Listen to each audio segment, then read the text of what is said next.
very elaborate rules. If my swarm of bees swarmed over my property, landed in your property, fed on your flowers, came back to my hive, who owned the honey?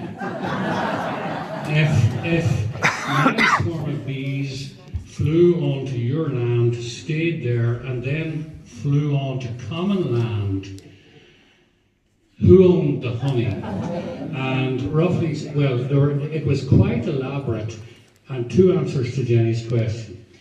Very, very elaborate. One, I brought honey because I was reminded of the bees. One answer, I think, clearly is an obvious one. Honey was extremely important. And spices in the colonial times were of utmost importance. Wars were fought over them. People were murdered over them. So it's not silly, I think, to just say honey was terribly important to us. I think the other thing that was going on there, I think, and I've heard this said, but no real authority for it, I think they were teaching legal principles to students. Now, if the bees were my bees, flew over your property, stopped in your property, took some nectar from your flower, flew over the next hedge, took some nectar from there, flew back to my property, what way are we going to deal with this? To get the student thinking, to teach legal principles of trespass and property ownership and causation and consequences.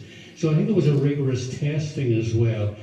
The short answer is, they very sensibly, in my very short reading of the Becht Braha, they very sensibly said, as you can imagine, how do you keep a community going in, when there's no command and control? You take a bit of the honey, you get another bit of the honey, and sharing is caring. And maybe the beekeeper gets a wee bit more of the honey than the rest of you. So always they were trying to keep everybody on board. You couldn't keep them in prison. Shunning seems to be the big method in Indigenous society.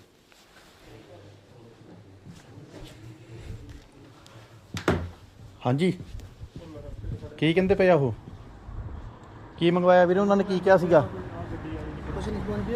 ਮੈਂ ਉਹੀ ਪੁੱਛਦਾ ਮੈਂ ਕਿਹਾ ਕੀ ਮੰਗਵਾਇਆ ਪਤੀਲਾ ਖਾਲੀ location ਭੇਜ ਦੇਣਾ